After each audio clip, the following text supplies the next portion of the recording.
नमस्कार दोस्तों, आपका स्वागत है आपके अपने YouTube चैनल अमृत ज्ञान गंगा पर।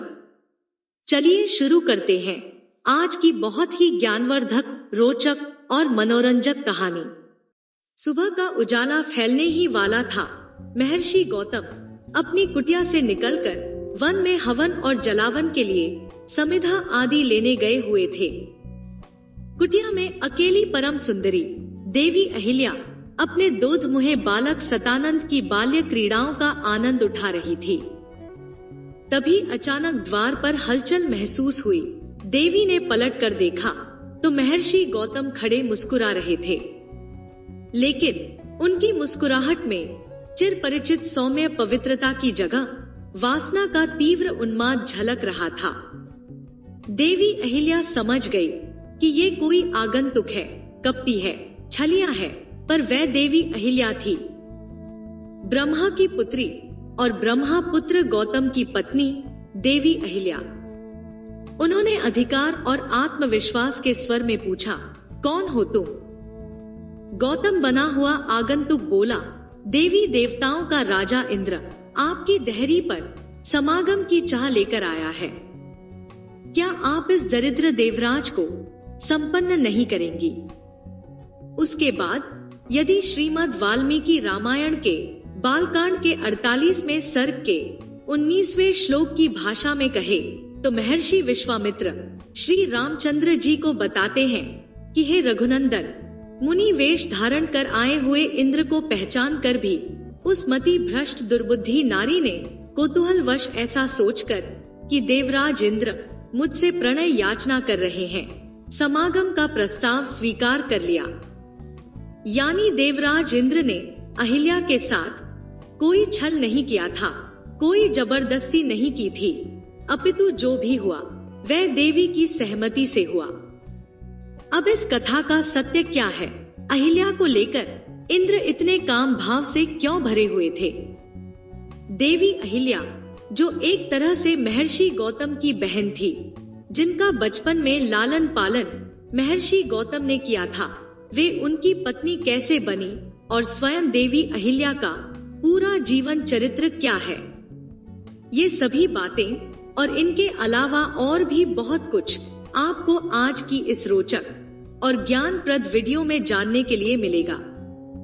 कथा को शुरू करने से पहले आपसे इतना ही अनुरोध है कि वीडियो अच्छी लगे तो इसे लाइक कीजिए, शेयर कीजिए तथा हमारे चैनल को सब्सक्राइब जरूर कीजिए।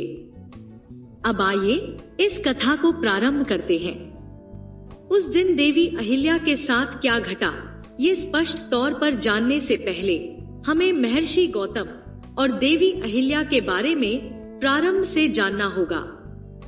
जब भगवान ब्रह्मा ने इस मनवंतर की सृष्टि की तो धर्म और न्याय की स्थापना के लिए उन्होंने सप्त ऋषियों को प्रकट किया। उनके बारे में वेदों का अध्ययन करने पर जिन 7 ऋषियों या ऋषि कुलों के नामों का पता चलता है, वे नाम क्रमशः इस प्रकार हैं: वशिष्ठ, विश्वामित्र, कव, भारद्वाज, अत्रि, वामदेव और शौनक। परंतु पुराणों में सप्त ऋषि के नाम पर भिन्न भिन्न बातें मिलती हैं। महर्षि गौतम ब्रह्मा जी के मानस पुत्र माने जाते हैं। कहते हैं कि वे न्याय शास्त्र के प्रवर्तक के रूप में उत्पन्न किए गए थे। जन्म के समय वे अंधे थे, उनके लिए यह सृष्टि अंधकारमय थी, तम से भरी हुई थी। विभिन्न उपनिषदों और पुराणों के वर्णन के अनुसार महर्षि गौतम पशुपालक थे। उन्होंने कामधेनु की उत्तम सेवा की, जिससे वे उन पर प्रसन्न हुई और माता कामधेनु की सेवा करने के पुण्य प्रभाव से गौ माता की कृपा से उन्हें दृष्टि प्रदान हो गई। उनका तम समाप्त हो गया और यहाँ से उनका नाम पड़ा गौतम। गौतम ब्रह्मा जी के मानस पुत्र थे। वे सृष्टि के अग्रणी विद्वानों में गिने जाते थे और गौ सेवा के साथ साथ दर्शन और विज्ञान की नई अवधारणाओं का विकास कर रहे थे। उन्हीं दिनों ब्रह्मा जी ने देवी अहिल्या की सृष्टि की। श्रीमद् वाल्मीकि रामायण के उत्तर कांड के 30वें सर्ग में स्वयं ब्रह्मा जी इंद्रदेव से कहते हैं कि मैंने सृष्टि की एक रूपता और नीरसता से ऊब कर एक अपूर्व सुंदर रूप की उत्पत्ति की कामना की। मैं संपूर्ण ब्रह्मांड की सुंदरताओं का समावेश एक जगह पर करना चाहता था। तब मैंने अपने विचार के अनुसार एक अनुपम स्त्री को उत्पन्न किया। वह पूरे ब्रह्मांड में अद्वितीय सुंदरी होने वाली थी। उसके यौवन का सौंदर्य किसी भी उपमा से वर्णित नहीं किया जा सकता था। इसी अद्वितीय रूप सौंदर्य के कारण मैंने उस बालिका का नाम रखा अहिल्या। अहिल्या शब्द दो भागों में विभाजित किया जा सकता है, जो कि एक निषेधवाचक उपसर्ग है, और हल, जिसका संस्कृत अर्थ हल जोतने अथवा कुरूप होने से संबंधित है।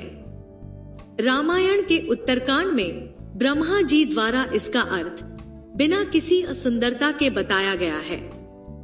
यहाँ ब्रह्मा जी इंद्रदेव को ये बता रहे हैं कि किस प्रकार सृष्टि की सुंदरतम रचनाओं से तत्वों को लेकर उन्होंने अहिल्या के अंगों में उनका समावेश करके अहिल्या की रचना की। पुराणों में कुछ ऐसी ही रचना की कथा एक और अप्सरा तिलोत्तमा के संबंध में भी आती है। ज्ञान मंडल वाराणसी द्वारा प्रकाशित आधुनिक शब्दकोश इसी अर्थ को लेकर लिखता है कि अहिल्या में हल का अर्थ है कुरूप, इसलिए कुरूपता न होने के कारण ब्रह्मा जी ने इन्हें अहिल्या नाम दिया। जब ब्रह्मा जी ने अहिल्या का निर्माण किया तो वे छोटी बच्ची थी। उनका पालन पोषण कैसे किया जाए, इसका पूरा भार ब्रह्मा जी ने महर्षि गौतम को दे दिया। महर्षि गौतम एक पशुपालक थे। उनके आश्रम में बहुत सारे विद्यार्थी भी पढ़ा करते थे। वहीं पर अहिल्या का विकास होने लगा। अहिल्या के बचपन की अवस्था में ऋषि गौतम उनके लिए पिता की तरह थे, क्योंकि वे उनका पालन कर रहे थे। और चूंकि दोनों को ही ब्रह्मा जी ने उत्पन्न किया था, इसलिए इस नाते वे दोनों भाई और बहन हो गए। लेकिन यहाँ पर ध्यान देने वाली बात है कि जब भी सनातन पर इस तरह के आरोप लगाए जाते हैं, वहाँ पर लोग ये भूल कर बैठते हैं कि ब्रह्मा जी ने सभी की सृष्टि की है, सभी को ब्रह्मा जी ने ही बनाया है, तो इस नाते सभी भाई और बहन हो गए। जब हम अपने स्कूल में होते हैं तो कहते हैं कि सभी भारतवासी हमारे भाई और बहन हैं, तो क्या हम भारत में विवाह नहीं करते हैं? उसी तरह ब्रह्मा जी की उत्पन्न की हुई सृष्टि में सभी एक दूसरे से संबंधित है। इसलिए ऐसा नहीं कहना चाहिए कि अहिल्या और गौतम ऋषि भाई बहन थे, लेकिन एक पालक का और एक छोटी बच्ची का रिश्ता जो होता है वह प्रारंभ में गौतम ऋषि के साथ था। जब अहिल्या बड़ी होने लगी तो जैसा कि ब्रह्मा जी ने उन्हें बनाया ही था, वे अद्वितीय सुंदरी हुई। जब भी पूरे ब्रह्मांड में कोई चीज दूसरों से काफी अलग होती है तो उस पर दावा करने के लिए भी बड़ी बड़ी शक्तियां सामने आ जाती हैं। जब अहिल्या युवा हुई तो उन्हें पाने के लिए बड़ी बड़ी शक्तियां सामने आई, जिनमें कि देवराज इंद्र भी थे। देवराज इंद्र अहिल्या से प्रेम करने लगे थे। वे अहिल्या को पत्नी रूप में पाना चाहते थे। ब्रह्मा जी के सामने केवल इंद्र ही नहीं थे, बल्कि सभी बड़े देवता ब्रह्मा जी से अहिल्या को मांगने लगे।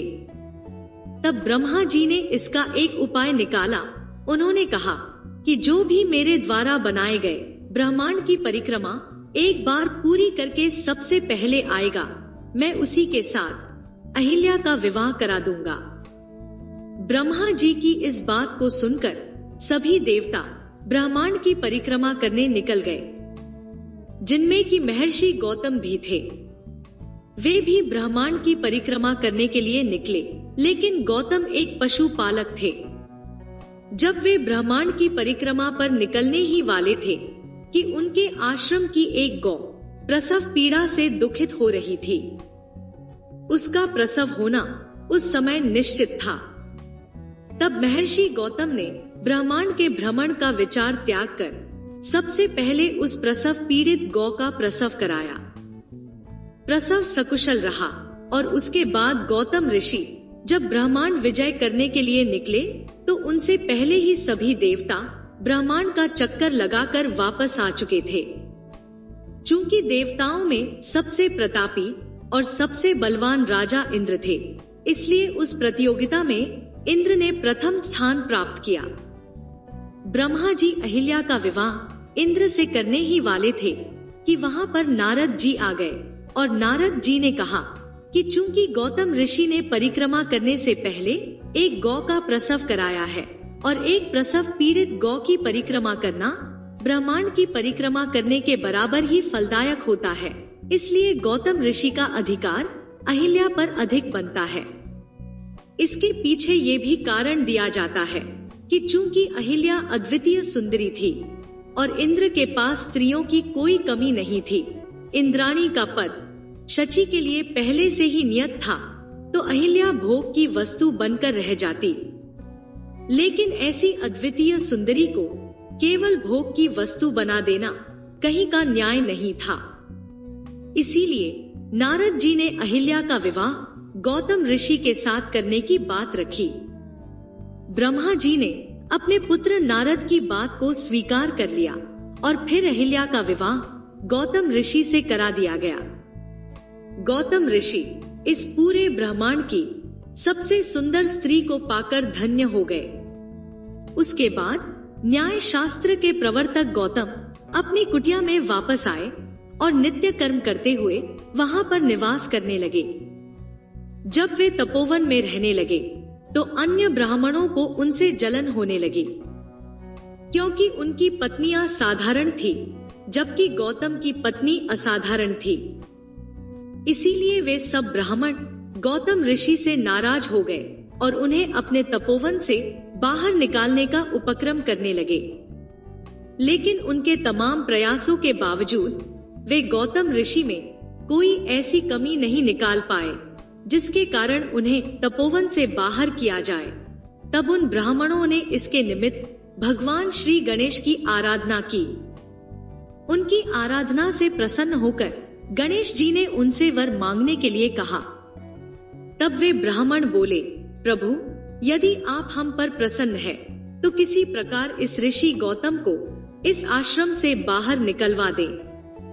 उनकी ये बात सुनकर गणेश जी ने उन्हें ऐसा वर ना मांगने के लिए बहुत समझाया, किंतु वे ब्राह्मण अपने दुराग्रह से भरे हुए अपने आग्रह पर अटल रहे। आखिरकार गणेश जी ने विवश होकर उनकी बात मान ली। अपने भक्तों का मन रखने के लिए वे एक दुर्बल गाय का रूप धारण करके ऋषि गौतम के खेत में जाकर चरने लगे। गाय को फसल चरते देखकर ऋषि बड़ी नरमी के साथ हाथ में एक दूब का तिनका लेकर उसे हाँकने के लिए लपके, लेकिन उस दूब के तिनके का स्पर्श होते ही वह गाय वहीं गिरकर मर गई। इसके बाद तो बड़ा हाहाकार मचा। सारे ब्राह्मण एकत्र होकर गौ हत्यारा ऐसा कहकर ऋषि गौतम की भर्त्सना करने लगे। इस घटना से ऋषि गौतम बहुत आश्चर्यचकित थे और दुखी भी थे। अब उन सारे ब्राह्मणों ने कहा कि तुम्हें ये आश्रम छोड़कर अन्यत्र कहीं दूर चले जाना चाहिए। गौ हत्यारे के निकट रहने से हमें भी पाप लगेगा।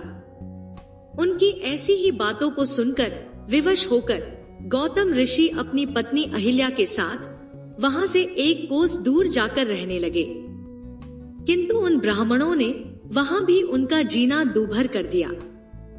वे कहने लगे, गौ हत्या के कारण अब तुम्हें वेद पाठ और यज्ञ आदि कार्य करने का कोई अधिकार नहीं रह गया। उसके बाद अत्यंत अनुनय भाव से ऋषि गौतम ने उन ब्राह्मणों से प्रार्थना की कि आप लोग मेरे प्रायश्चित और उद्धार का कोई उपाय बताएं, जैसा आप कहेंगे मैं वैसा ही करूंगा। क्योंकि समाज में रहने के लिए समाज की स्वीकृति बड़ी आवश्यक होती है और यहीं पर हमें पता चलता है कि एक व्यक्ति कितना भी अनुभवशल हो, एक व्यक्ति कितना भी विद्वान हो, उसे समाज का सम्मान करना चाहिए। क्योंकि समाज से बाहर मनुष्य का कोई अस्तित्व नहीं है। मनुष्य एक सामाजिक प्राणी है यही सब सोच विचार कर गौतम ऋषि ने उनसे अपने उद्धार का उपाय पूछा। तब उन्होंने कहा, गौतम, तुम अपने पाप को सर्वत्र सबको बताते हुए 3 बार पूरी पृथ्वी की परिक्रमा करो, फिर लौटकर यहाँ 1 महीने तक व्रत करो। इसके बाद ब्रह्मगिरि की 101 परिक्रमा करने के बाद तुम्हारी शुद्धि होगी। अथवा यहाँ गंगा जी को लाकर उनके जल से स्नान करके 1 करोड़ पार्थिव शिवलिंग से शिव जी की आराधना करो। इसके बाद फिर से गंगा जी में स्नान करके इस ब्रह्मगिरि की 11 बार परिक्रमा करो। फिर 100 घड़ों के पवित्र जल से पार्थिव शिवलिंग को स्नान कराने से तुम्हारा उद्धार हो जाएगा। ब्राह्मणों के कथन अनुसार महर्षि गौतम ने वे सारे कार्य पूरे किए और फिर पत्नी के साथ पूर्णतः तल्लीन होकर भगवान शिव की आराधना करने लगे। इस आराधना से प्रसन्न होकर भगवान शिव ने प्रकट होकर उनसे वर मांगने को कहा। महर्षि गौतम ने उनसे कहा, भगवान, मैं यही चाहता हूँ कि आप मुझे गौ हत्या के पाप से मुक्त कर दें। भगवान शिव ने कहा, गौतम, तुम सर्वथा निष्पाप हो। गौ हत्या का अपराध तुम पर छल पूर्वक लगाया गया था। छल पूर्वक ऐसा करवाने वाले तुम्हारे आश्रम के ब्राह्मणों को मैं दंड देना चाहता हूँ। इस बात को सुनकर महर्षि गौतम ने कहा, प्रभु, उन्हीं के निमित्त तो मुझे आपका दर्शन प्राप्त हुआ है। अब उन्हें मेरा परम हित समझकर उन पर आप क्रोध ना करें। बहुत से ऋषियों, मुनियों और देवगणों ने वहां एकत्र हो गौतम की बात का अनुमोदन करते हुए भगवान शिव से सदा वहां निवास करने की प्रार्थना की। उनकी बात मानकर भगवान शिव वहां त्रयंबकेश्वर ज्योतिर्लिंग के नाम से स्थित हो गए और गौतम जी द्वारा लाई गई गंगा जी वहां पास में गोदावरी नाम से प्रवाहित होने लगी। अपने साथ ऐसा अत्याचार करने वाले लोगों को भी माफ कर देने वाले महर्षि गौतम अपनी पत्नी अहिल्या को बिना किसी अपराध के दंड दे दें, ये समझ से बाहर की बात है। तो फिर उस दिन आखिर क्या हुआ था? महर्षि गौतम का मन वहां से उचर चुका था। वे अपनी पत्नी अहिल्या के साथ मिथिला क्षेत्र के जंगलों में आकर बस गए। उनका नया आश्रम पशुओं और विद्यार्थियों से सदा गुंजायमान रहने लगा। जीवन शांत और सुखमय था, लेकिन ये शांति तूफान के आने से पहले की शांति थी। इंद्र के मन की काम वासना महर्षि गौतम, अहिल्या और बालक सतानंद के जीवन को तबाह कर देने वाली थी। उस दिन भी महर्षि गौतम नित्य की भांति सुबह के धुंधलके में समिधा आदि लेने वन में गए हुए थे। देवी अहिल्या अपने पुत्र सतानंद की निद्रा में स्वप्न देखकर की जा रही अटखेलियों का आनंद ले रही थी। तभी उन्हें प्रवेश द्वार पर कुछ हलचल महसूस हुई। ये गौतम ऋषि के आने का समय नहीं था। अहिल्या अपने द्वार पर जाकर देखती हैं कि गौतम ऋषि वहां पर उपस्थित हैं और वे उनकी तरफ काम भावना से भरे हुए देख रहे हैं। असमय आए हुए महर्षि गौतम के चेहरे पर अपरिचित भावों को देखकर अहिल्या समझ गई कि ये कोई छलिया है, कोई आगंतुक है जो छल से महर्षि गौतम का वेश धरकर मेरे पास आया है। उन्होंने कड़कती हुई आवाज में पूछा कि कौन हो तुम? तब गौतम बने हुए देवराज इंद्र ने अपना वास्तविक परिचय दिया और कहा कि वीर्यवान पुरुष ऋतु काल की प्रतीक्षा नहीं करते हैं। यानी कि ऋषि जैसा बताते हैं कि सुबह के समय, शाम के समय, अमावस्या और पूर्णिमा के समय मिलन क्रियाएं नहीं करनी चाहिए, उसका पालन ऋषि ही करते हैं। जो वीर्यवान पुरुष होते हैं वे इन ऋतु कालों की प्रतीक्षा नहीं करते हैं। हे देवी अहिल्या, मैं देवराज इंद्र आपके पास समागम की कामना लेकर आया हूँ। मैं आपसे मिलन की इच्छा रखता हूँ। देवराज इंद्र अहिल्या पर शुरू से ही मोहित थे। वे अहिल्या को पाना चाहते थे। इधर अहिल्या गौतम ऋषि के साथ रहते हुए अपना सुखमय जीवन व्यतीत कर रही थी। लेकिन श्रीमद् वाल्मीकि रामायण के बालकांड में महर्षि विश्वामित्र श्री राम को बताते हैं कि हे श्री राम, हे रघुनंदन, देवी अहिल्या उस समय थोड़ी देर के लिए इस मनोभाव से ग्रस्त हो गई कि देवताओं का राजा इंद्र मेरे पास समागम की चाह लेकर आया है। मेरे द्वार पर, मेरे घर की देहरी पर ये एक भिखारी बनकर खड़ा है। मैं इसका उपकार कैसे ना करूं? और फिर देवी अहिल्या इंद्र के साथ समागम करती हैं। केवल समागम ही नहीं करती हैं, बल्कि उस समागम से वे प्रसन्न भी होती हैं। इंद्र से कहती हैं कि मैं आपके साथ समागम करके संतुष्ट हुई, लेकिन हे इंद्र, अब आप यहाँ से चले जाइए, क्योंकि मेरे पति आने वाले हैं और यदि उन्होंने आपको देख लिया तो फिर बड़ा ही अनर्थ हो जाएगा। देवराज इंद्र वहाँ से निकलने ही वाले होते हैं कि तभी महर्षि गौतम वहाँ पर पहुँच जाते हैं। महर्षि गौतम एक त्रिकालदर्शी थे, सप्त ऋषियों में गिने जाते थे। इसलिए ये कहना कि इंद्र ने छल पूर्वक अहिल्या के साथ समागम किया और महर्षि गौतम इसे देख नहीं पाए और उन्होंने अहिल्या को शाप भी दे दिया, ये महर्षि गौतम को कम करके देखने की बात है। वहीं पर महर्षि गौतम न्याय शास्त्र के प्रवर्तक माने जाते हैं। जो न्याय शास्त्र का प्रवर्तक हो वह ऐसा अन्याय अपनी ही पत्नी के साथ कैसे कर सकता है। महर्षि गौतम ने अहिल्या और उनके मन के भावों को पूरी तरह से देख लिया, पहचान लिया, तब जाकर उन्होंने अहिल्या को शाप दिया। लेकिन इसके पहले उन्होंने इंद्र को शाप देते हुए कहा कि हे देवताओं के घमंडी राजा इंद्र, तुम हमेशा ही भोग विलास में लगे रहते हो, तुम्हें पूरी सृष्टि का राज्य काज देखना चाहिए, लेकिन तुम भोग विलास में रत रहते हो, इसलिए आज के बाद तुम भोग विलास नहीं कर पाओगे। वहीं पर गौतम ऋषि अपनी पत्नी के मनोभाव को देखकर बड़े ही दुखित हुए।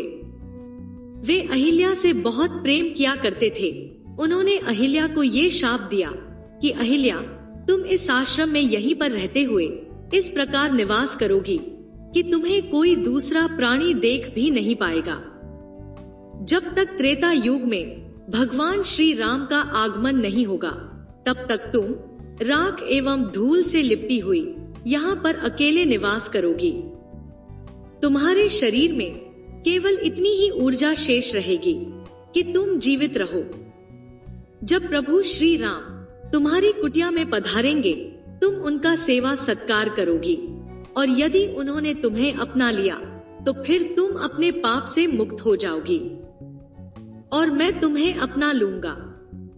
यहाँ पर श्रीमद् वाल्मीकि रामायण में देवी अहिल्या को पत्थर की प्रतिमा नहीं बनाया जाता है और जब प्रभु श्री राम अहिल्या माता की कुटिया में आते हैं तो वे माता अहिल्या को अपने पैरों से स्पर्श नहीं करते हैं, क्योंकि हमारी प्राचीन संस्कृति में स्त्रियों को पैर से छूने का कोई रिवाज ही नहीं था। तब प्रभु श्री राम अहिल्या की कुटिया में जाते हैं, उनका आतिथ्य सत्कार ग्रहण करते हैं।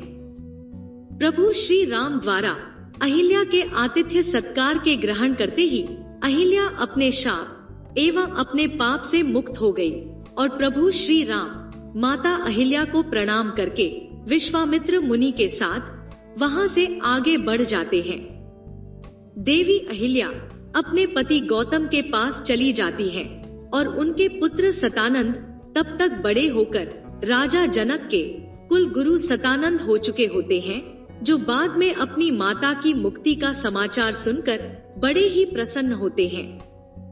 वहीं पर रामचरितमानस में बाबा तुलसीदास इस कथा का वर्णन ही नहीं करते हैं, यानी कि इंद्र द्वारा छल किए जाने की बात रामचरितमानस में भी नहीं है।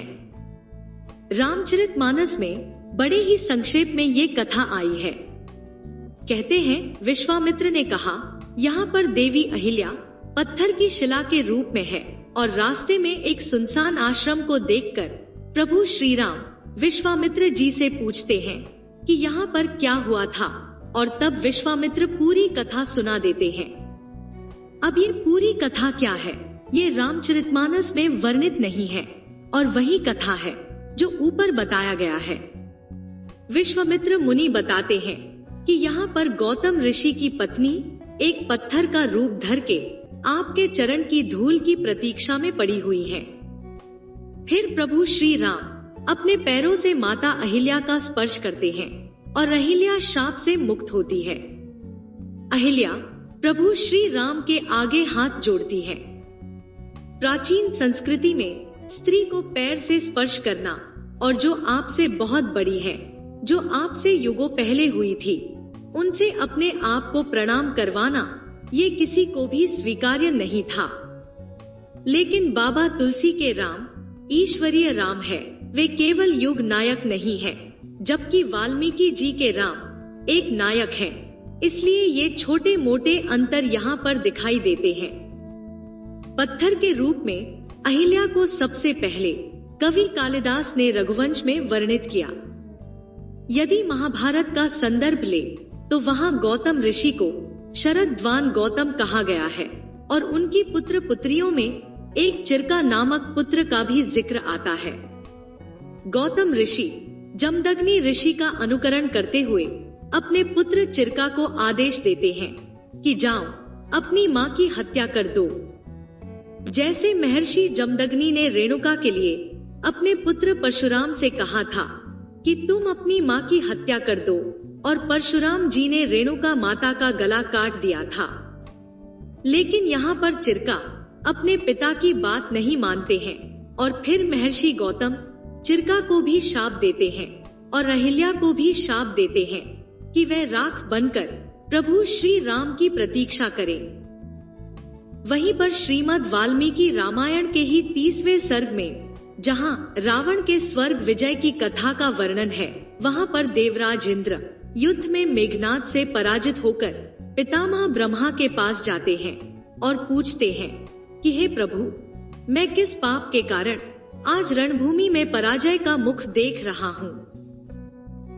तब ब्रह्मा जी उन्हें बताते हैं कि उन्होंने कैसे अहिल्या का निर्माण किया और महर्षि गौतम से उनका विवाह करा दिया। तत्पश्चात वे कहते हैं कि इंद्र, तुम उसके रूप पर मोहित थे और एक दिन तुमने काम के वश में होकर गौतम ऋषि की पत्नी अहिल्या के साथ समागम किया, जिसके कारण तुम्हें महर्षि गौतम ने युद्ध में पराजित होने का अभिशाप दे दिया। आज तुम्हारा वही पाप, गौतम का वही अभिशाप फलित हो रहा है। इस वर्णन के अनुसार देवी अहिल्या की कोई गलती नहीं थी, बल्कि इंद्र ने जबरदस्ती उनके साथ बलात्कार किया। लेकिन ऐसा माना जाता है कि रामायण का उत्तरकांड बाद में जोड़ा गया था, यानी कि मूल वाल्मीकि रामायण का हिस्सा नहीं था। और यदि हम अहिल्या को निष्पाप माने तो हमारे सामने वही दिक्कत खड़ी होगी कि ऋषि गौतम, जो कि सप्त ऋषियों में शुमार किए जाते थे, जिन्हें दिव्य दृष्टि प्रदान थी, जिन्होंने अपने साथ अत्याचार करने वाले, अपने ऊपर गौ हत्या जैसा भयानक आरोप लगाने वाले ब्राह्मणों को माफ कर दिया था, वे अपनी ही पत्नी को बिना जाने, बिना उनकी गलती को देखे किस तरह से शाप दे सकते हैं। वह भी तब जब महर्षि गौतम न्याय शास्त्र के प्रवर्तक हैं। इसीलिए हमें इस बात को मान लेना चाहिए कि देवी अहिल्या एक पल के लिए इंद्र के प्रति आकर्षित हो गई थी। अब यहाँ पर प्रश्न आता है कि यदि माता अहिल्या गलत थी तो प्रभु श्री राम ने उनका आतिथ्य सत्कार स्वीकार क्यों किया? उन्हें पाप मुक्त क्यों किया? उन्हें शाप मुक्त क्यों किया? और उन्हें अपनी माता का दर्जा क्यों प्रदान किया? उनके चरणों में प्रभु श्री राम ने प्रणाम क्यों किया? इन सभी प्रश्नों का उत्तर एक और छोटी सी कथा में है कि एक बार नारद जी ने भगवान विष्णु से पूछा कि जब आपने प्रभु श्री राम का अवतार लिया तो आपने अपने गुरु के रूप में विश्वामित्र का चयन क्यों किया, जबकि उनका ब्रह्मचर्य तो एक बार मेनका ने भंग कर दिया था, जिसके कारण मेनका को एक पुत्री भी उत्पन्न हुई जो आगे चलकर शकुंतला के नाम से जानी गई। तब भगवान विष्णु ने मुस्कुराते हुए नारद जी से कहा कि मैंने विश्वामित्र जी का चयन इसलिए किया कि उन्होंने मेनका के साथ एक बार तो गलती की, लेकिन दोबारा जब रंभा उनके सामने वही प्रस्ताव लेकर आई तो विश्वामित्र ने दोबारा वह गलती नहीं की। उन्होंने रंभा को वहां से भगा दिया था। जो भी कोई एक बार गलती करे और उस गलती से सीख उत्पन्न कर ले कि दोबारा उस गलती की तरफ आंख उठाकर भी ना देखे, वह व्यक्ति वास्तव में गलती से दूर ही है। उसका वह पाप की श्रेणी में नहीं आता है।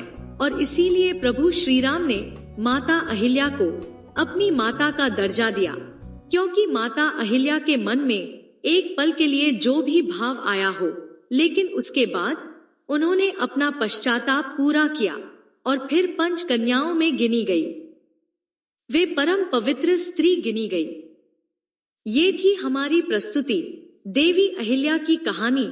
यदि आपको ये कहानी अच्छी लगी तो इसे अन्य लोगों के साथ शेयर कीजिए। इस कहानी को लाइक कीजिए और हमारे चैनल को सब्सक्राइब अवश्य कर लीजिए। आपको इस वीडियो के बारे में और क्या कहना है, कमेंट बॉक्स में अवश्य बताइएगा। कहानी को सुनने के लिए आपका बहुत बहुत धन्यवाद। अब यहाँ पर प्रश्न आता है कि यदि माता अहिल्या